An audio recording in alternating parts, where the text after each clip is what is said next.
the members of staff to the 9th Regional Consultation of Child Helplines in Africa. It is an honor to be hosting you on the same occasion that we, as Childline Zimbabwe, are celebrating 20 years of existence. The government of Zimbabwe as well has long supported Childline Zimbabwe. We're very happy that you are here and joining us to celebrate this wonderful movement of child helplines, not only in Africa, but around the world. You probably know that this is one of 5 meetings we are hosting this year, and the first one, the first regional consultation. There will be 4 others for the other regions of the world taking place between now and the end of November. And I think being first is wonderful. I think that this is going to be a hard act to follow for the other regions. So again, dear colleagues, dear friends, it really is wonderful to see you all again. I'm so happy that we can welcome so many partners to this meeting, old and new, international and national. I'm not going to repeat the title. That's been said by several of us up here, and you can also see it on your screens. But I think it's really important that the title, of course, is not simply chosen from the clouds. We really do need to attain sustainability and progressive child helplines in Africa. And to do that, we really need a lot of hard work on your part, something that you're all very used to, very accustomed to, I know. And we need the commitment of governments and of local child protection players in all of our countries. But I believe, and I'm absolutely convinced, that we cannot achieve our goals and our ambitions without our partners, all of whom share those goals. Their collaboration, their support, their knowledge, their experience, and their deep commitment to children and young people's rights are absolutely essential to our joint success. And I'd like to name a few of the partners who are here. I hope that I've gotten you all, but if I haven't, please don't believe that it's for any, it's a sin of omission and not a commission in this case. Of course, UNICEF is here, both the Asara Regional Office, as well as several of you from UNICEF country offices. Plan International, also from regional and national offices. Facebook is here from Dublin and from Africa. Google is here also from Dublin. World Education Incorporated, which has been such an avid supporter of Childline Zimbabwe. SPAR, which has also been a very collaborative partner of Childline Zimbabwe. Telecoms, and many others. So thank you all for joining us in this. I really do expect and believe that this is going to be a very productive and instructive session for everybody. I think we'll all learn a great deal. It's my pleasure to be here and present my fellow young people at this regional consultation. Let me also welcome all young people who will be participating in the Youth Forum. All government officials from Zimbabwe and other countries here present, UN officials, Child Helpline International Executive Director, Ms. Sheila Donovan,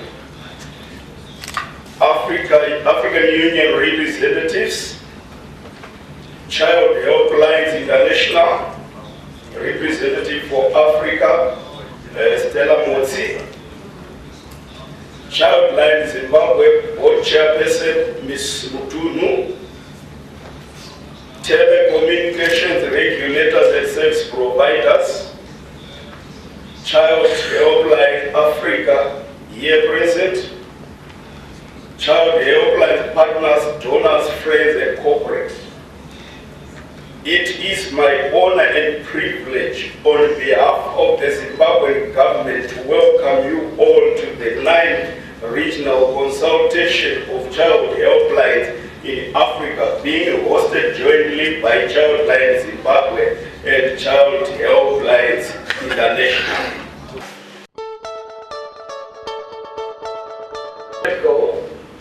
They changed their ways of working, ministers changed, and then the one says, okay, well, that wasn't my promise. So if we can and have the possibility to weave those commitments and the targets into the institutions of the state, we will have a much better chance to achieve them within the 13 years which we still have left. As Child Helpline International, our motto is every child has a voice. And our mission is to make children's voices heard, respected, acted upon, and we therefore need to empower children by listening to their voices. Child Helplines help fulfill the child's fundamental right to be heard. We offer support and guidance to children who, on a day-to-day basis, share their experiences of violence, abuse, and discrimination via our helplines in all the child helplines that we have in Africa.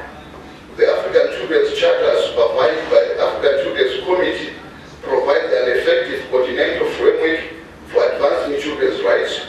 Aspiration 2, an effective child-friendly national legislative policy and institutional framework is in place in all member states. Aspiration 3 is that every child's birth and other vital statistics are registered. Aspiration 4, every child survives and has a healthy childhood. Aspiration 5, every child grows up well-nourished and with access to the basic necessities of life. Aspiration 6, every child benefits fully from quality education. 7, every child is protected against violence, exploitation, neglect, and abuse.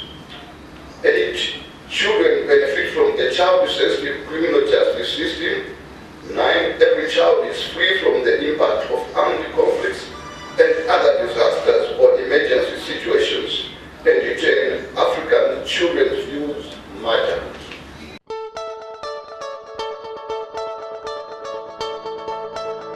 My name is Martha, as she has said. I work for Childline Kenya. And in 2008, we now launched the 116 because the previous platform was not 116. It was a long number, 0800 221 0800. So for obvious reasons, the children could not remember that number and therefore we received very few calls. So when we launched 116, we received about 3,000 calls a day. And that was heavy. But we were excited. Now we didn't have to struggle for the calls anymore because we actually had too much. In fact, because we wanted to run away from the call center. There was only 8 of us then. And so over time, we increased our numbers. We now have about 30 counselors who are receiving the calls. The calls are still the same, about 3,000 a day on average. And we are able to link the children to the services that they require. With a few challenges here and there that we'll talk about, but the service is running. It has actually not attained the 116 number. So we have provincial offices or regional offices in South Africa, 9 of them, that receives calls from across South Africa. And for us, it's important to have regional or provincial offices because we have 11 official languages, so it's important for a child to speak to someone in a language that they will understand. C'était Orange demandait une somme d'argent pour le centre clinique, dont le centre clinique ne disposait pas. Donc c'est d'abord poser cette question de financement de cette ligne. Et il est évident qu'en tout cas, dans le contexte sénégalais dans lequel nous baignons, une ligne d'assistance ne peut pas fonctionner si, parce qu'aujourd'hui la ligne elle est hébergée par c'est le gouvernement qui s'en occupe, s'il n'y a pas de partenaire solide. Et quand je dis partenaire, il ne s'agit pas seulement des partenaires qui peuvent, par exemple, prendre en charge le volet technique. Il y a d'autres aspects, par exemple, le fait que cette ligne ne soit pas assez bien connue. Aujourd'hui, pour qu'une ligne soit fonctionnelle, il faut que les enfants sachent que cette ligne existe. Our partnership with Childline, as I said, is not always about giving Childline money, but we do extra things. We've also been involved in their drop-in centers. Childline, they have got several drop-in centers within the country, and I've actually managed to visit a few of those drop-in centers. I was there when they opened the one in Cholocho. Already you can see the kind of partnership we have. It's not only about money, but the personal involvement. I went to Cholocho, I saw the drop-in center. The fence for the drop-in center was also sponsored by SPA. We also sponsored the food for the children that came through at the drop-in center.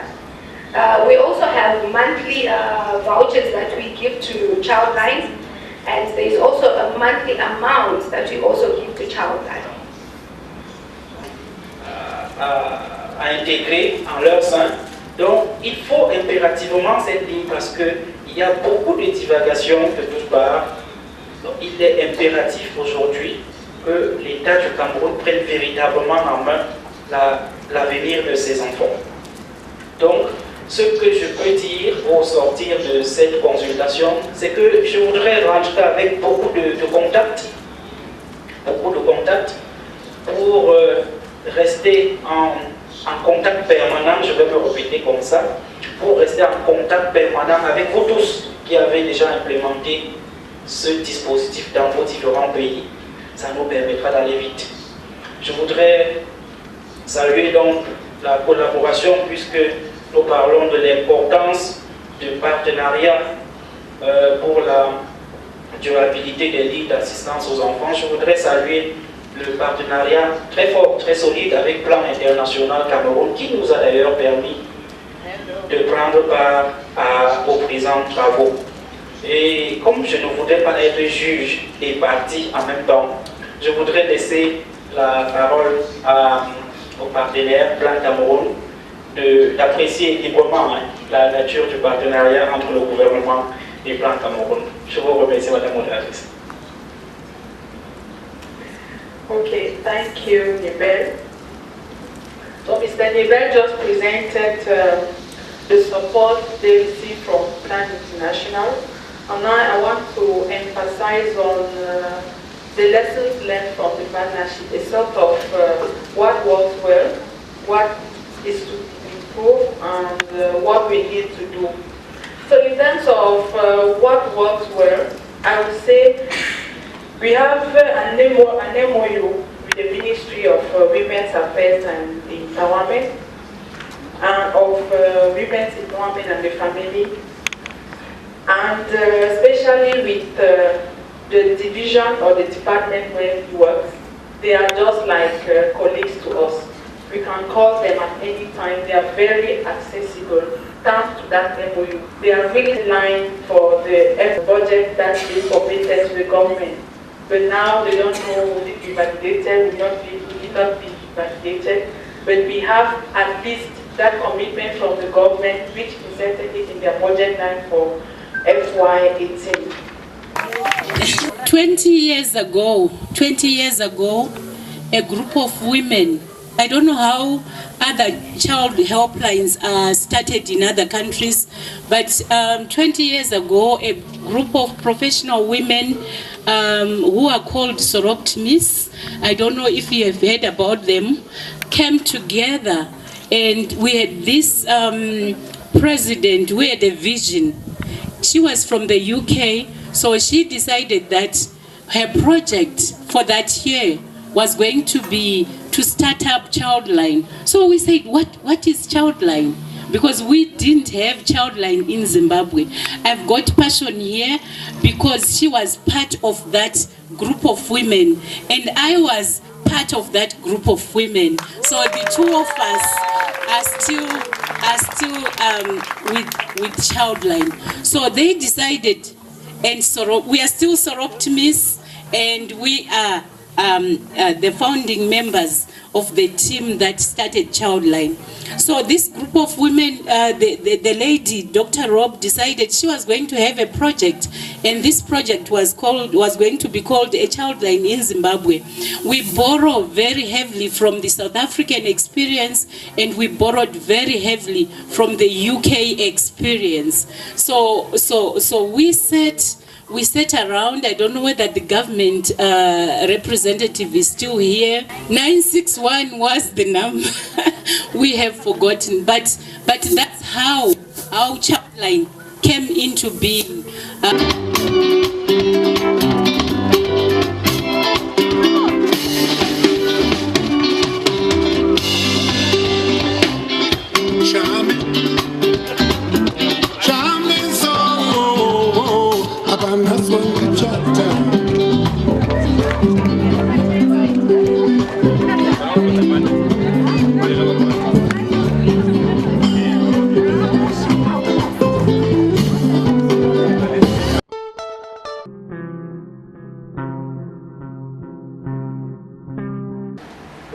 in languages.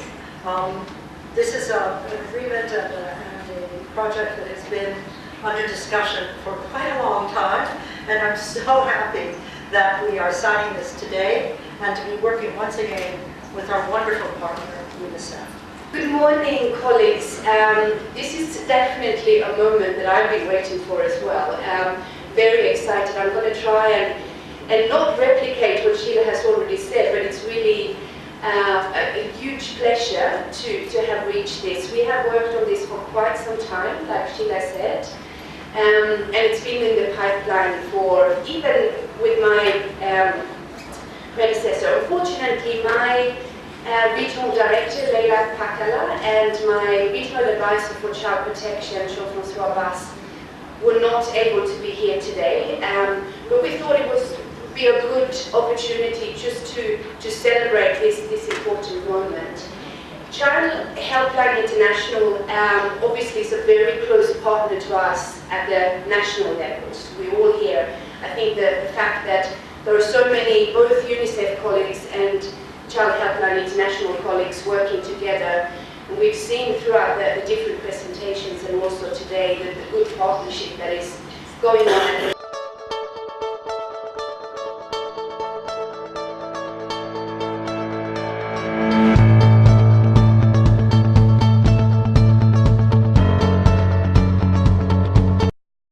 representative for Child Helplines in Africa. I would like to express my gratitude to the distinguished guests here present, to our international partners, donors, Child Helplines here present, youth participants, the government of Zimbabwe, and Child Helpline International for attending the 9th Regional Consultative Meeting here in Victoria Falls. Preparations for this conference started 2 years ago. That was in Senegal, Dakar, when Childline Zimbabwe won the bid to host this RC. Making preparations before this conference, I must say, was the first but the most easy task of all. The most important part was when the guests started to arrive on Sunday. I'm glad that most participants have been engaged in various conversations and have been, for the past 3 days, enjoying the conference. I think you would agree with me that we managed to discuss some of the most critical conversations that are very helpful for the development and sustainability of our call centers or our child helplines. Without your commitment to this conference and the work that we do, this would not have been possible. Allow me to say thank you to all the participants and for the fruitful discussions that we've had. I would also want to extend my sincere gratitude to Sindel, who's been our interpreters. Well done, guys. You made our discussions possible. I would like to thank the Childline organizing team, well, the Childline team in general, including those who are still manning the offices as we are here. But most importantly, I would like to thank the organizing team that was led by Rati Zaimoyo. Thank you very much, Rati and team.